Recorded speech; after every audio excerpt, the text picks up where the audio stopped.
dance, learning to be resilient.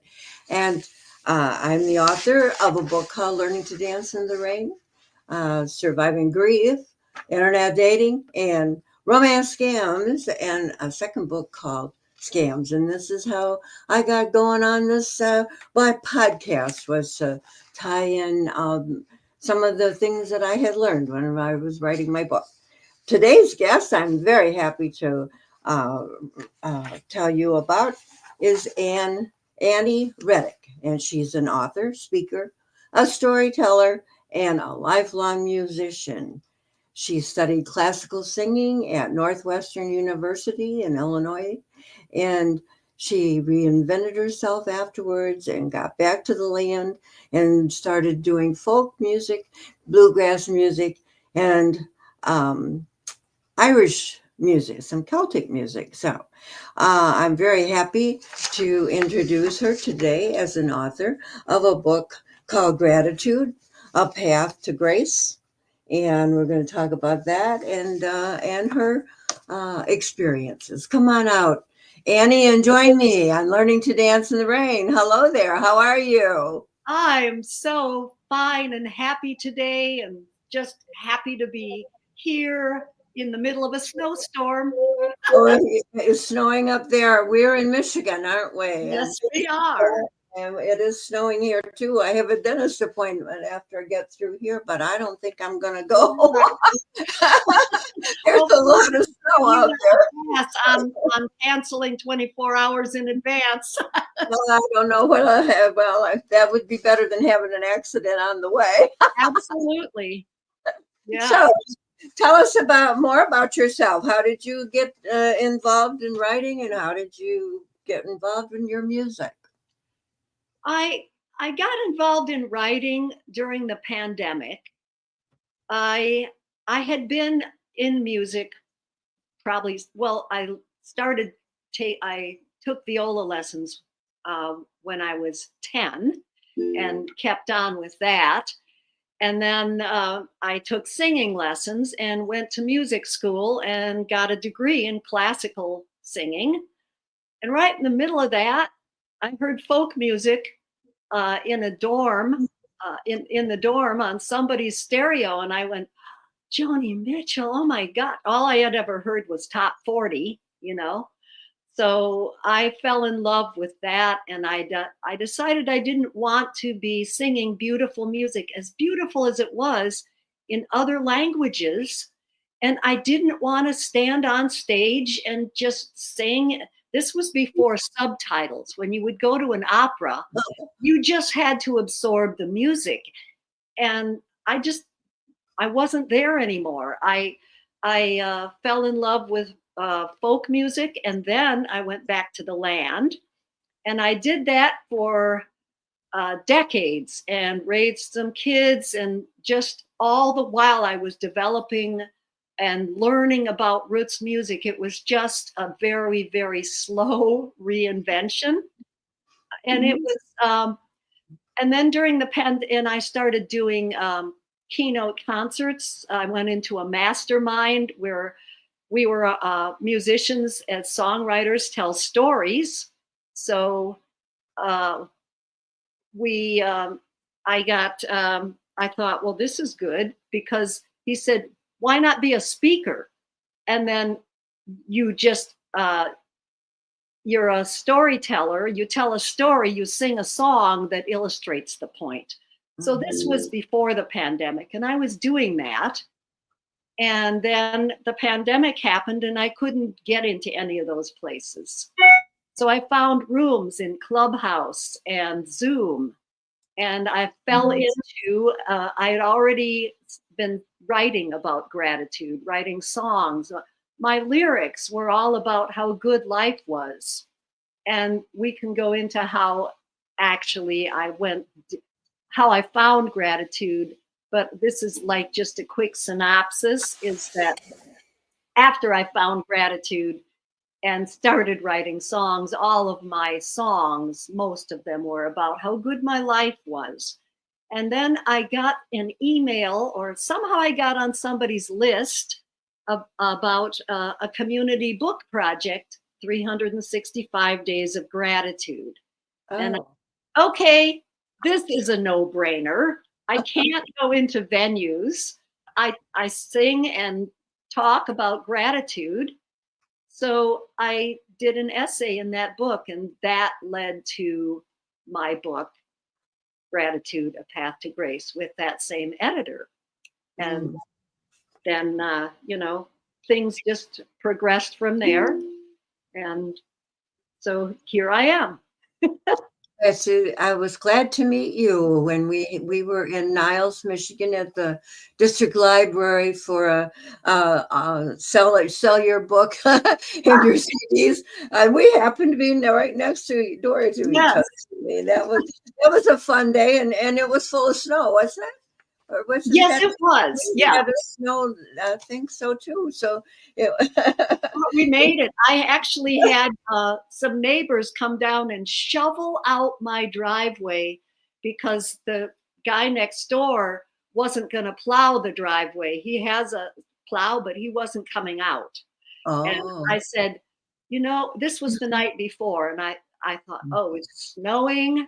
I have to get to this sale, this book sale.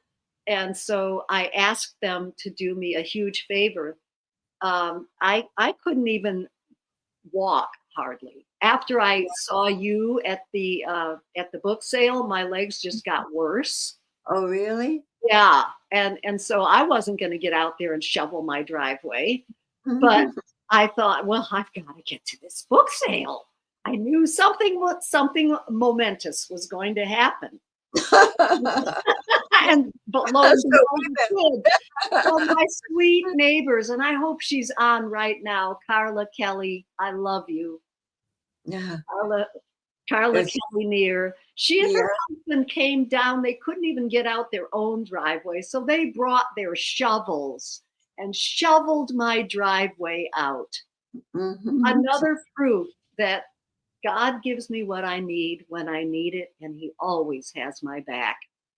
And I have the best friends in the world. That's very good. I've lived here 7 years, and I don't know my neighbors. I don't know my next door neighbor at all. Either one of them. I met a couple across the street from me, but I thought, wow, what is this? Because I knew I'd known my neighbors in Oxford when I lived over there in Auburn Hills, and when we moved to Tennessee and when we retired, but I don't know what's going on, but I keep busy. So maybe it's my fault. I'm just too busy with all my activities, and I don't, uh, I did go out a couple of times to meet them, but that's all. But anyway, so what, I was listening to your CD, Heartstrings, I think it is. I left it in the Yes. kitchen. And I was very, um, happy to hear listen to the comments that you had put about each song at the end of them, and especially the first one was "Stay the Day." No, is Save, that the save the day. yeah, Yes. Save the Day," and then when I listened to the commentary about it. Well, you tell us about the commentary of that, because I think you're going to sing that song for us, aren't you? Yes, I am. And I sort of forgot what I Oh, wrote. you forgot what you said. Well, But what is I'll make it? it up now. Okay, go ahead. This is the commentary from a perspective years after it came out. There was a songwriting um, exercise in San Diego, and I don't know what this that is. person named Catherine Beeks, I guess she took it over from someone else before I ever got to San Diego. And she would put a title out online, and those of us who wanted to write a song with that as the title or those words in it would Mhm. write one. And we had usually about 6 weeks, and then we would all meet in person because this was before the pandemic, and we would sing our songs. And it was just, oh, it's just such a spark to hear what other people found to write about in those same lyrics, and all the songs were so different. And it was just it was wonderful. And a lot of the songs, I'd say the majority of the songs on that Heartstrings album are from that songwriting game. Mm-hmm. And Go ahead. so yeah, so Save the Day, I thought about Oliver, the musical, where he sings a song called Who Will Buy, who will buy this wonderful morning? Who will tie it up with a ribbon and put it in a box for me? And I thought, yeah, save the day. That's what I want to do. I want to save these wonderful days. But I found a different way to save them. And I don't put them in a box. I did something else with them. And so if now is a good time to sing the song, then I'm ready. I'll just take a sip of my delicious green tea with lemon balm in it. Is this your ukulele that you're playing? It is. I guess you can't really see it in the picture. I don't, maybe I need to be, I don't know. No, then you can't see my head. Well, Yes. Here we go. Okay, Save the Day. To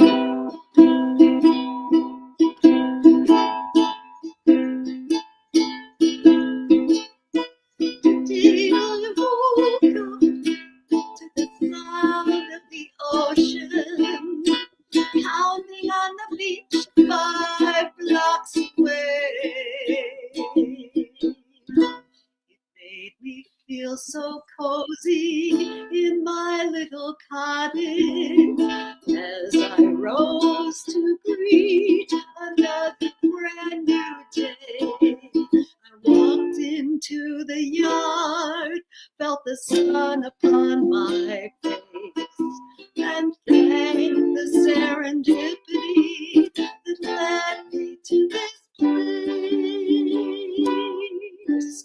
Save the day, don't let it slip away, don't let it fade into the past.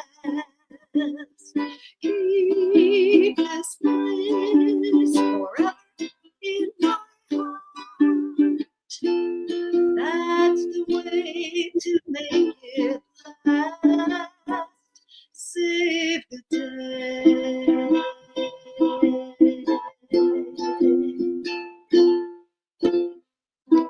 Strolling down Newport, past the shop windows, on my daily walk to the sea. People smile and wave as we pass on the street. They're happy to be here, just like me. Before I came here, nothing could compare to the energy I feel when I breathe the salty air. Save the day, don't let it slip away, don't let it fade into the past. Keep this bliss forever in my heart. Find a way to make it last. Save the day.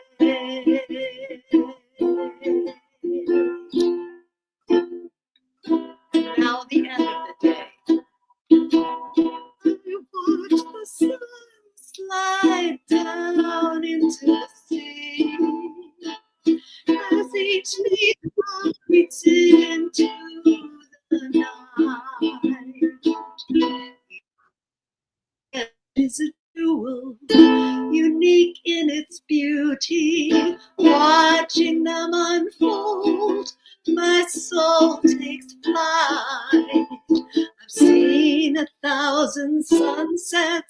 since I came to Ocean Beach.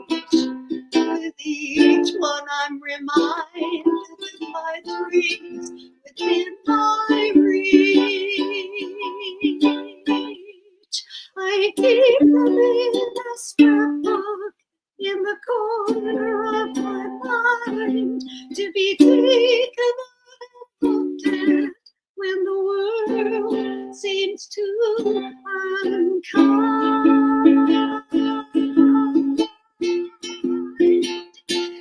So I'll see each day, so they can't slip away.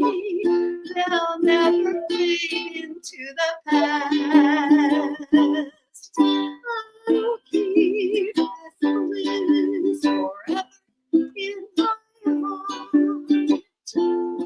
That's the way to make it last.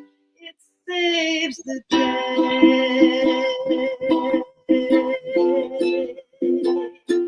It saves the day.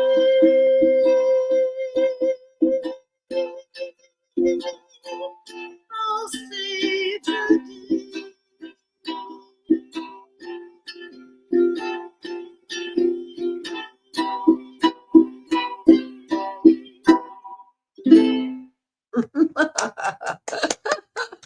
Oh, thank you so very much.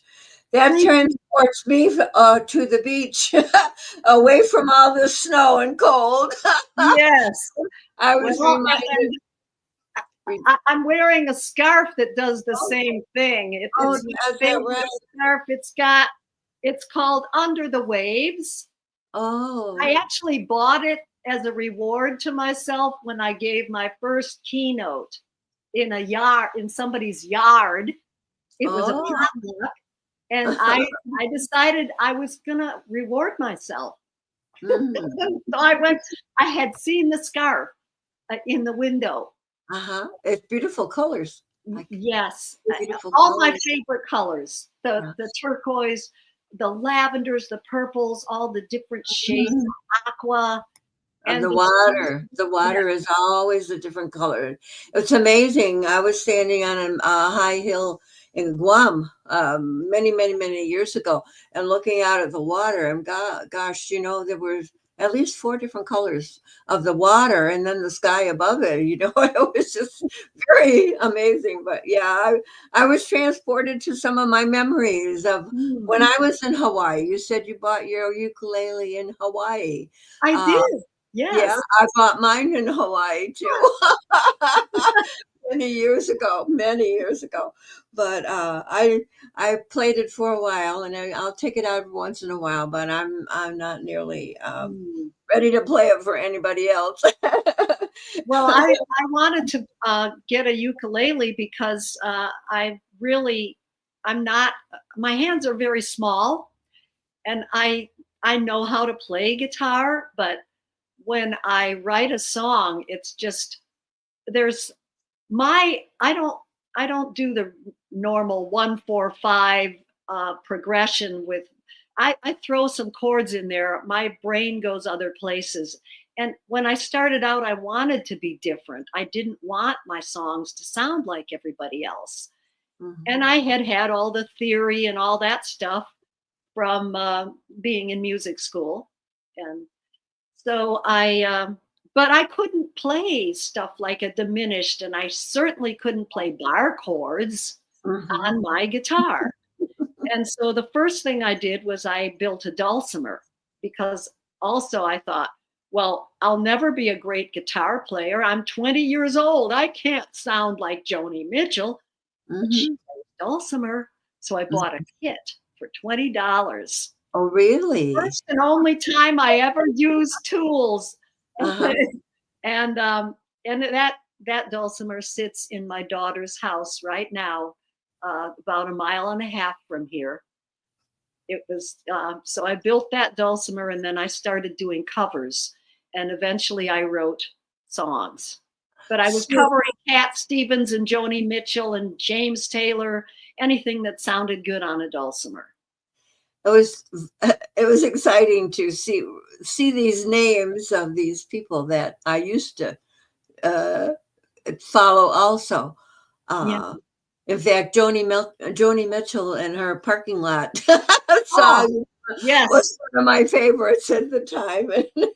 Hmm. Yeah, but I taught school. I don't know if she would appreciate me saying this, but I taught school with a former mother-in-law of hers. Oh, She was shortly married. I don't think the yes. marriage lasted Oh, very long. That first one, and that's where she got the name Mitchell, though.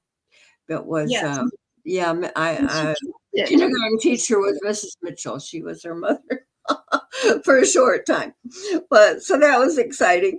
How do you start? How do you write a song? Do you start with the Mm. words, or do you start with music, or do they come Um, both together at the same time?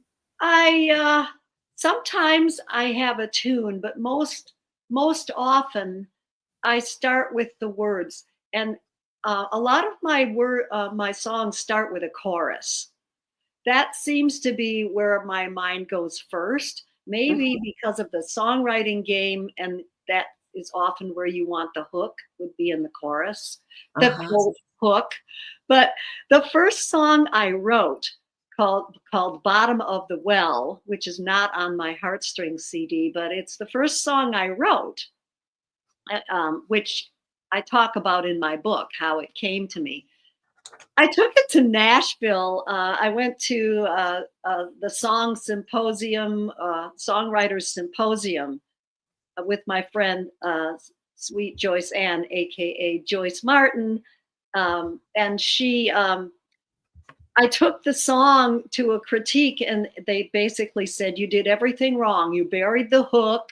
Your rhythm is way off." I had uh, like phrases that had like 10 instead of 8 measures. It was just like, I don't know, but it worked because all of the people that I'd been playing songs with and backing them up in San Diego, uh, whom I met at songwriting open mics and things, Mhm. they all liked it. And so I taught it to them, and then I just started playing fiddle on it. And that started with a chorus. Goes, well, it doesn't pay to hurry when your mind is in a flurry and your heart is full of worry about things that haven't even happened yet.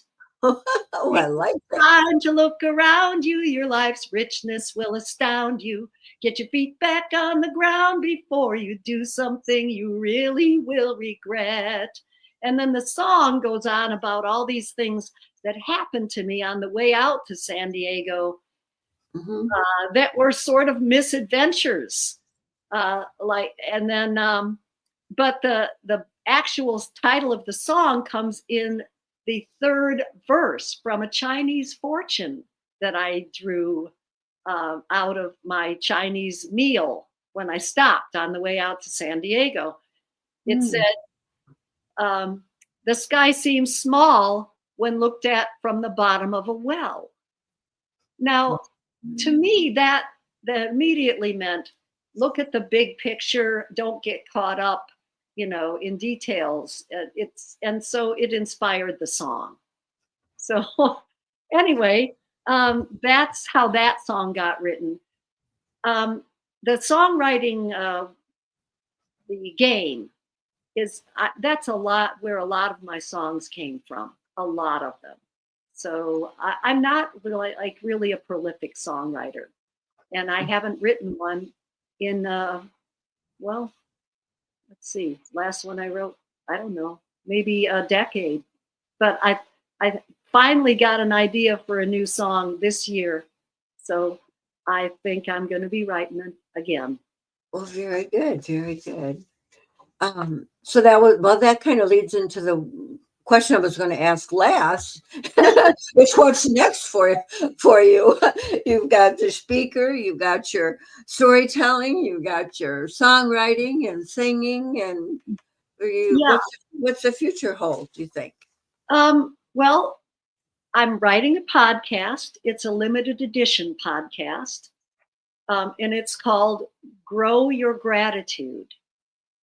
And it's about the different aspects of gratitude and how they affect our lives, just beyond like writing 3 things in a journal every day, which is what I still do. But there are so many more ways that you can practice gratitude. And I talk about grounding, for instance. And it's just, and it affects every aspect of our health, really. So I think what I'm going to be doing is searching and trying to go with my message of gratitude onto summits about functional and alternative medicine and healing, and connect with healers. I know a few, and I think that my keynote about gratitude, where I would come on and you know tell my gratitude stories and forgive stories of forgiveness, and then sing songs about them, would fit very well on those, because gratitude and forgiveness are both healing things that we need more of. So, what connection do you see between being grateful and forgiveness? So, for one thing, I see them as really interlocked. You, first of all, when you are in the present moment, or when you are in gratitude and in the present moment, you are not in regret about the past or worry about the future. Also, I feel that uh, to now I'm sort of at a loss for words, but so I'm probably going to ramble a little bit here. But the I remember a quote from Oprah Winfrey that forgiveness is recognizing that um, you can't change anything about the past. And I'm misquoting badly here, but if you are regretting the past, then you are not, you have to love yourself and you have to forgive yourself. That's the connection, that you must be able to forgive yourself and loving yourself, and they are inseparable. And only when you can forgive yourself, then you can forgive anybody else and anything that you did in the past, and um, any actions that you or anyone else took. And you recognize that it's everything that happened to you brought you to where you are today. And then you are in the present moment and you have everything that you need in that moment. So when I have moments where I get out of the present moment, I breathe and I have a mantra basically, which is, I'm on God's time. And it came to me when I was on a trip and thinking I had to be on someone else's time. And signs showed me that if I were where I was thinking I was going to be, I would have been in a snowstorm, or I would have been hit by a tornado. So I came up with the mantra, I'm on God's time. And I've been able to, forgiveness of myself. Sometimes I still, something will happen and I'll have to go back there and do that again. It's a process. Martin Luther King said it's a process, and it really is. But you can go to that process, and once you do that, and you are actually loving and you are able to love someone else, and you cannot fully love and or forgive anyone else before you have loved and forgiven yourself. That's I believe, is the connection. right, right. in my book, I talk about that we have only one word for love, and it means a lot of different things. But where the Greeks had 7 or 8 of them, and they said the most important of all of them was self-love. And when you first read that, you think, well, isn't that being selfish? But Mhm. no, we're hardest on ourselves, aren't we? We are our Absolutely. first Yes. critic. And so what we need to do is to turn that around and say, hey, I forgive, I did something wrong, but I forgive myself. I, I love myself. I'm going to do better. Yes. And If we talk to ourselves the way we would not talk to most, if we're a nice person, I mean, we have more love and we talk more lovingly to others than we do to ourselves. It is that, like I said, it's a constant process. I Mhm. go to a clubhouse room most mornings that's called the Miracle Morning. This is one of the things that got me through the pandemic. We practice the savers, and they are silence, affirmation, visualization, exercise, reading, and scribing. And you fill your own. We practice filling our own cup before we fill anyone else. Before we can't actually fill anyone else's cup before we fill our own. If we do not take care of ourselves, then we are not capable of taking care of and giving to others. So that's what I learned during the pandemic, going to that room. And that has really, that helped me to be a more loving and kind person to everyone. I'm taking notes here. And I didn't get all of those. Would you repeat them? I got Oh, sure. silent. You Okay, it's said. an acronym. It's an Okay. acronym. All So right. S Savers is and the S S. is for silence. Okay. A is for affirmations. And like I can Uh-huh. do hard things. Um, it can be I, anything that floats I your boat. Um, right. Right. I can then do it. I can do it. I can do it. Those, yeah, yeah. And visualization is the visualization. Okay. visualization. That used to be the hardest thing for me.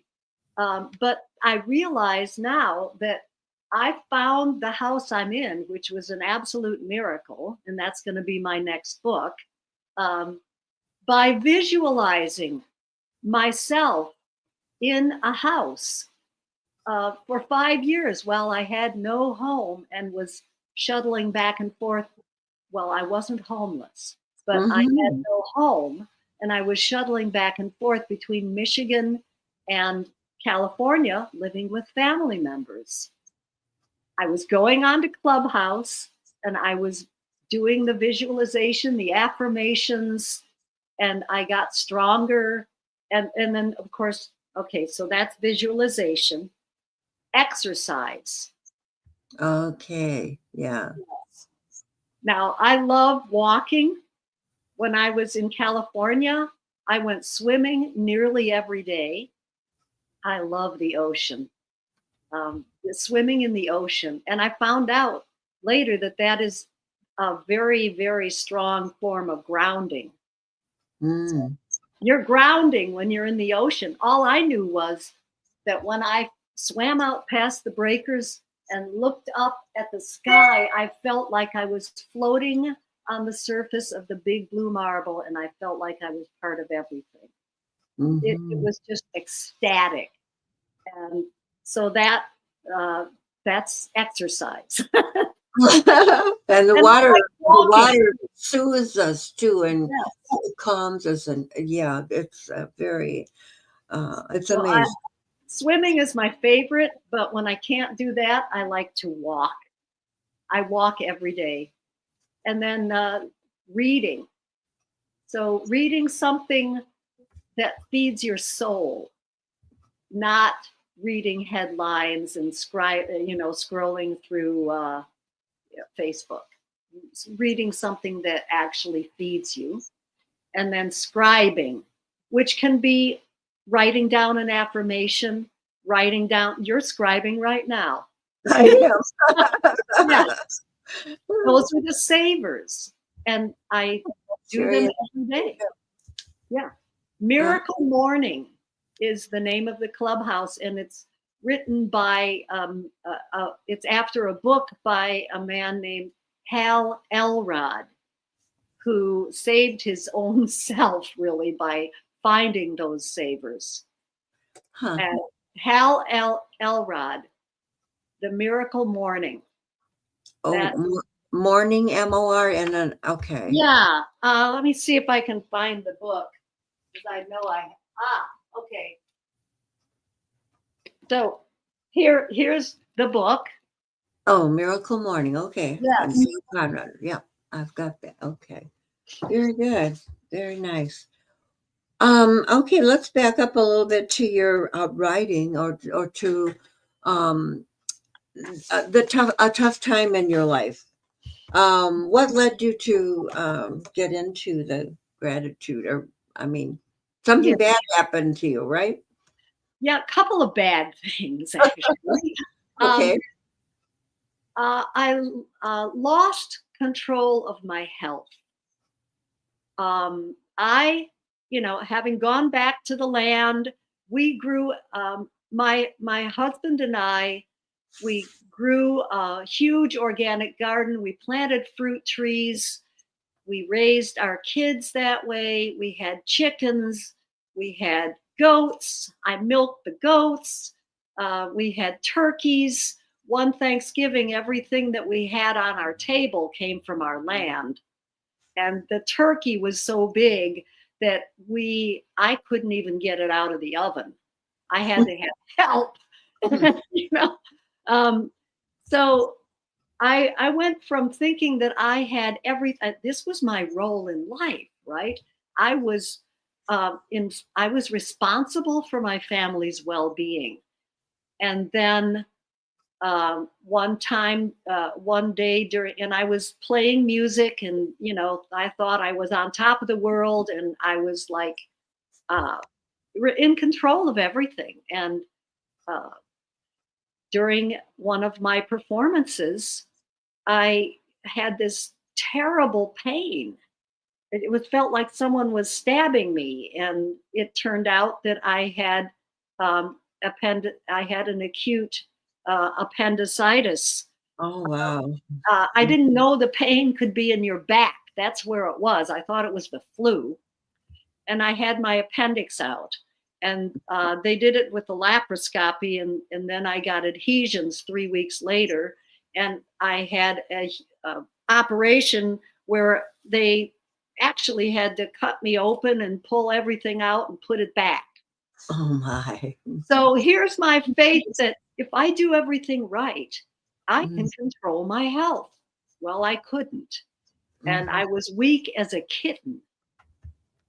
And then during the time that I was in the hospital, I realized that my husband no longer loved me. I had not been working on that relationship. I had done some things that I couldn't fix. And I tried for 3 years to fix it, and it didn't work. Um, my appendix happened in 2001, and in 2004, I got a divorce. And then for 3 years, or 2 years, I just felt totally lost. And then my mom called me and said, "How would you like to come out here and live with me? I love your cooking, and I want to stay where I am, and I'll do the dishes." So I came out and lived with her, and I had, I was still in grief, and every morning I would wake up wondering, how am I going to support myself? What am I going to do? And I slowly started realizing that, hey, I'm in San Diego, it's December, and it's not snowing. All I have to do is walk to the beach. I am living with the person who loves me the most in the entire world. And I started replacing the scary thoughts with the good thoughts. It took, it was an actual effort at first, and it was a muscle that grew. And gradually, I started getting out of bed and writing them down. And that's how the whole gratitude writing started. And it led to writing a book. It led to writing songs about gratitude. It led to the whole shebang, but that's how it started. I see. Wow. So your worst, what turned out to be, I thought, the worst thing that ever happened to me ended up with me getting to tuck my mother in it every night. So, yeah, that's when I really realized how lucky I was. So what motivated you to come back to Michigan? How do you leave that beautiful weather? Yeah. Yeah. Well, I ran out of money. Oh. Right. Before the pandemic, I already had pretty much run out of money. And when pandemic hit, I had already asked my brother. I had come back to San Diego to try to start over. And I asked my brother if I could live with him. And he said yes. And then the pandemic, just when I had made contact with the person in Orange County who placed everyone in that county in assisted living and retirement facilities. And I thought, this is it. This is the golden ticket. I've made it. And then the pandemic happened. And I just wasn't able to get that going at all. And so I ended up coming back to Michigan and living with my daughter for a while. And then I got enough money by selling some land that my ex and I still owned after 14 years of divorce. We couldn't sell that. So I made that happen, that we sold the land. With that money, I got a down payment for a house, which I could afford here, but never could I have afforded that there. And my family is here. Both my kids are here and my grandchildren. So yeah, that's why I came back. Yeah, even now I'm looking out here and I'm going, I'm safe. I love my home. I'm warm. I have food in my larder. I don't need anything. I don't need to go anywhere. I'm so lucky. And I'm looking, the sun's trying to come out right now. It was snowing when we started, but I see, it's getting brighter, I think, out here. Yeah, this is where I belong, But San Diego, the years that I spent there, they also made me who I am. And I treasure them. And I have wonderful friends back there. And thank God the fires aren't near them. But they, I have friends, who are near them, near the fires. So, yeah. We need a lot of prayer to help them. It's really a shame. Yeah. Yeah. Every area in the country has its weather issues. There are none that don't. Yeah. I remember my niece, who was raised in California, was scared of tornadoes, and my nephew, who grew up in California, thought he wanted to go to Indiana University down in Bloomington to study voice. And he got in, and after one semester, he came home, because that was the year that every single snowstorm bypassed us and went right down to southern Indiana. And he just, I've had it. I'm coming home. So, you learn to live with what you're given. Right. With the bad. Right. I love Michigan. Oh, I love it in the summer, but I'm not very happy right now with the with the My snow. dream actually would be to be able to travel in the winter, go back to San Diego and do shows there with all of my friends. And I will make that happen. Mhm. Well, I heard you told me couple of weeks ago that you were performing over in South Bend, Indiana. Yes. Where would you like to tell Oh, us about? yeah. So there's a wonderful venue called Fiddler's Hearth, which is an Irish restaurant, and they have an open mic, and they have live music also, but they have an open mic every Wednesday. And I used to go there before I went to California, and the former host of it, or the person who I guess he facilitated it for a while. I think he was the host for a while. His name is Al Canola. He now is on the radio, WVPE Back Porch Sunday nights for 4 hours. Anyway, I got hooked up through him back to the Fiddler's Hearth, and I emailed the person who he connected me with, who hosts it every third Wednesday. They have 4 different hosts, and I went and I had a great time. And then my friend Joyce came out and joined me for a set back in November when I couldn't even walk. She drove me to every one of my concerts that week. Anyway, we did a 15-minute set. We blew them away. We're in a duo called the Wild Older Women.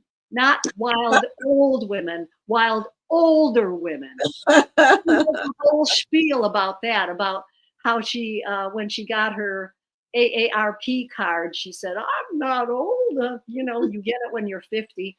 So she wrote a song called Wild Older Woman. And I said, we got to name our duo after that. And so we sang that song and a couple of others. And now now I'm the headliner, which means I get a whole half hour on March 19th, Wednesday, March 19th. Joyce will join me for part of that. So, Okay. and it's a Fiddler's Dream. It's at 8:00. 8:00 is our set on March 19th. But the open mic starts at 7, and it's great food, and there are wonderful, wonderful performers. I just am blown away every time I go. Do they do all kinds of music or just Celtic music? All time. A lot of singer-songwriters. There's a harpist who comes sometimes. It's wonderful. It's wonderful. You never know what you're going to get. It's like, who is it? Forrest Gump.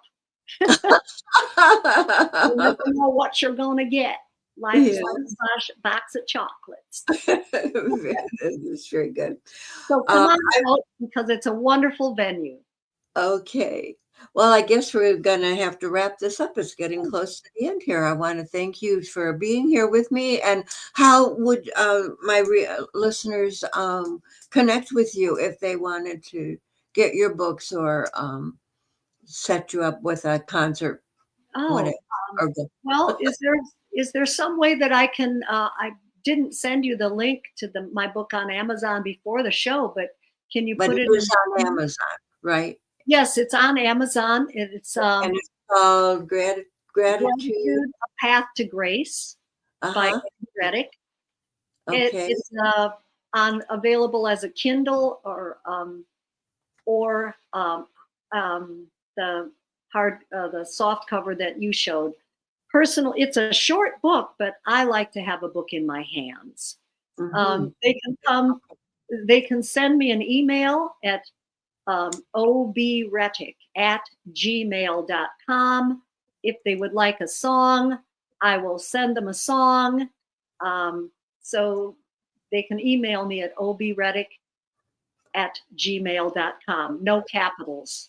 Okay. OB stands for Ocean Beach. Very good. So everything else, all my other technical stuff is when I was sick, everything fell apart. So I have to get that going again, but I will. But you are rebuilding. Yeah, your I'm life. rebuilding. And I love that phrase, rebuilding. That's what I had to do after my husband died. So yeah. Yeah, So and I I'm have talking to ending the to audience, and I thank you for thank you. being with us today. Thank And you. I hope you enjoyed the conversation as much as I did. And I hope it I will help. absolutely loved it, Shelby, and I love your book too. Oh, Thank you. thank you. Thank you very much. Thank you I for having me. And I will see all of you people hopefully next Tuesday, same time at noon on Eastern Time. Thank you for being here. And Thank you, thank Shelby. you. Thank you. Thank Thank you, you. everyone. Uh-huh.